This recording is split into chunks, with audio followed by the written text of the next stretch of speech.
Di tengah proses cerainya yang berkepanjangan serta kasus lain yang dihadapi, Cikita Meidi kini malah disibukkan mencari keberadaan suaminya Indra Aditya. Ya, sejak 4 bulan lalu, Indra hengkang dari rumah yang dia tempati bersama Cikita Meidi dan putranya.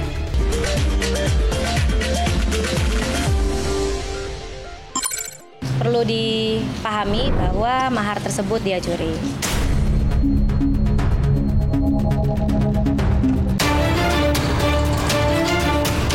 Di tengah proses cerainya yang berkepanjangan serta kasus lain yang dihadapi, Cikita Meidi kini malah disibukkan mencari keberadaan suaminya Indra Aditya. Ya, sejak 4 bulan lalu, Indra hengkang dari rumah yang dia tempati bersama Cikita Meidi dan putranya. Selama itu pula, Cikita tidak pernah bertemu dan berkomunikasi dengan Indra, yang secara hukum negara masih berstatus suaminya.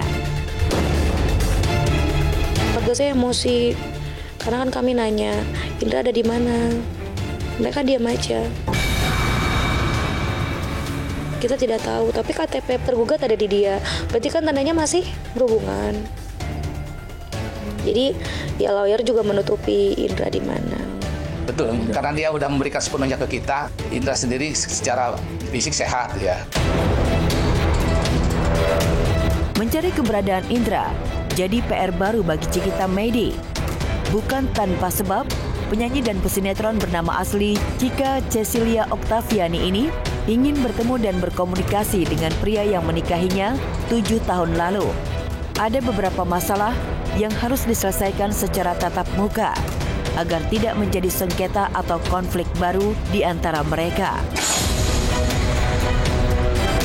Aku meminta dipertemukan untuk Indra dan aku, ya, untuk validasi data keuangan kedua belah pihak antara aku dan Indra. Aku minta juga nanti Indra juga mau untuk petakan hak dan kewajiban finansial hak aku, ya Indra, seperti mahar, nafkah idah, mut'ah, dan nafkah madiyah, nafkah keluarga selama menikah yang belum kamu tunaikan. Yang akan aku gugat itu ya nafkah yang 4 bulan yang dia hilang aja. Dia juga memang mengakui bahwa terakhir dia masih memberikan tuh ketika belum terlalu viral ya. Penggugat kan sering share di media sosial tuh menjelekan suaminya, bahkan ada di catatan HP saya. Sehingga akibatnya itu mempengaruhi pada hasil keuangan finansialnya. Bantu negosiasi aset cicilan rumah. Misalnya, ini rumah Sufana Sutra ini akan disepakati syukur-syukur untuk Jafir Raisa Aditya. Tapi kewajiban cicilan tetap dipegang oleh ayah. Tapi kalau kamu kesulitan, aku bisa bantu. Di objek rumah ini masih milik bersama antara penggugat dan tergugat. Berarti kan ketika nanti diputus perceraian pun, ya bukan berarti rumah objek itu milik Cikita sepenuhnya. Menilai pentingnya bertemu dan membicarakan sejumlah hal kepada Indra, Cikita Meidi akan mengajukan restoratif justice atau pendekatan penyelesaian perkara melalui kompromi. Hal itu dilakukan penyanyi dan pesinetron ini untuk memancing Indra mau bertemu dirinya ataupun tim mediator.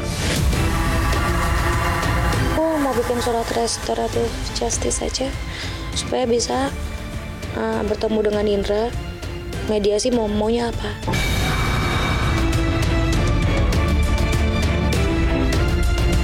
Jadi surat restoratif justice ini karena aku posisinya pelapor dan terlapor, dan kayaknya kelihatannya suami aku takut dan lawyernya juga udah mulai takut juga.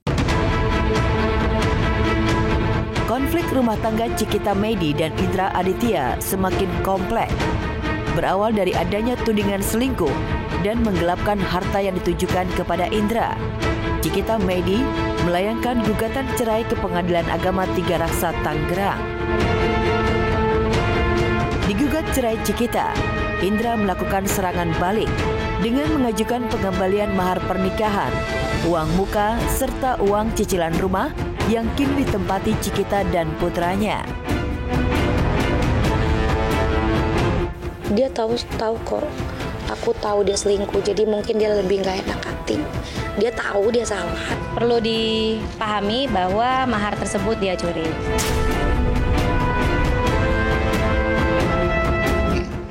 mahar itu sebenarnya mas kawin yang disetetkan di dalam kam itu barang itu udah dijual karena ada kekurangan uang muka. Si tergugat ini minta izin dong ke penggugat untuk menjual mas kawin. Selain berperkara di Pengadilan Agama, Pasutri yang menikah pada 8 Juli 2018 ini juga saling melapor ke polisi. Indra melaporkan Cikita dengan tuduhan melakukan kekerasan dalam rumah tangga. Kita Medi sudah beberapa kali dipanggil oleh pihak kepolisian, selalu tidak hadir karena unsur untuk KDRT-nya sudah terpenuhi. Setelah kejadian yang dia bilang kita ribut-ribut, ada unsur KDRT-nya, ya. Kita itu sudah ada musyawarah dan sudah baik. Kenapa dia lapor ketika sudah baikan? Tak mau kalah, Cikita melaporkan Indra ke polisi dengan 2 tudingan sekaligus, yakni pengancaman dan judi online. Gitu, jadi terkait laporan aku terhadap dia mengenai pengancaman dan juga judi online yang membuat chatting pengancaman terhadap aku, yang dia mau memberikan aku sanksi 40 miliar jika aku tidak mengikuti apa katanya. Kedua juga pengancaman hilang nyawa jika aku tidak memberikan privasi dalam kehidupannya. Aku kalau ngomongin Indra tuh lemes.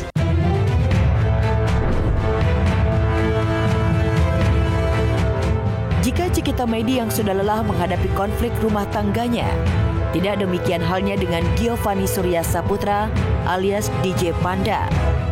Menjalani pemeriksaan perdana dalam kasus dugaan pengancaman yang dilaporkan mantan kekasihnya, selebgram Erika Karlina di Polda Metro Jaya. DJ Panda terlihat santai dan senyum-senyum tanpa beban. Untuk agenda hari ini, Bang, kedatangannya. Didampingi orang tua dan penasihat hukumnya, DJ Panda melangkah tenang menghadapi penyidik. Pemuda 27 tahun ini menunjukkan kesiapannya memberikan keterangan kepada penyidik. Ya dihadapin aja. Komunikasi Belum ada. akan komunikasi ke depan? Ya kalau bisa kan ya semua berakhir baik-baik saja ya. Kita kan nggak mau ada permusuhan apa-apa kan. Ya kita kembalikan aja kepada pihak yang berwenang kan. Usai menghadap penyidik Polda Metro Jaya, DJ Panda masih bergaya santuy dan petantang petenteng. Yo Mas Panda izin. Benar boleh ke sini.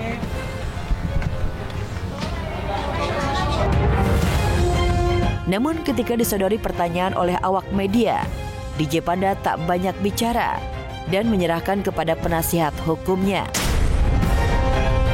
Kita ikuti prosedur hukumnya aja ya. Udah, itu aja. Nggak usah. Sama kuasa hukum saya aja. Nanti kalau udah selesai ya. Pertanyaan, tanya. Gimana? Ikutin aja kasusnya pasti ada. Lakukan pengacara dulu Mas Panda. Keterangannya nanti. Udah bisa komunikasi nih.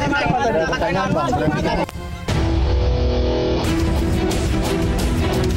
DJ Panda diseret ke ranah hukum oleh Erika Karlina pada Juni lalu. Langkah hukum diambil Erika akibat akumulasi rasa sakit hati dan merasa teraniaya atas perlakuan DJ Panda kepada dirinya dengan pasal pengancaman. Aku melaporkannya di bulan Juli juga, cuman tanggalnya itu aku lupa, yang jelas sebelum podcastnya Om. Aku cuman datang untuk melanjutkan proses hukum yang emang sudah berjalan, ngasih bukti-bukti juga. Dari cinta menjadi benci, begitulah yang dirasakan Erika Karlina kepada DJ Panda. Perlakuan DJ Panda yang tak pantas dibalas Erika dengan laporan ke polisi untuk memberi pelajaran dan efek jera kepada mantan pacarnya. Erika memberikan bukti-bukti yang membuat DJ Panda tak bisa berkutik. Aku melaporkan minta perlindungan hukum karenanya ada ancaman yang membahayakan janin aku. Kalau tidak, pasti sampai kapanpun ini tidak akan terekspos. Saya benar-benar salah sudah melontarkan kata tersebut. Sekali lagi saya minta maaf untuk Erika karena saya ceroboh dalam berkata-kata dan saya menyakiti hati Erika atas semua kecerobohan saya. Apakah mungkin dia mau kenalan bersama klien saya ini yang dimana adalah dokter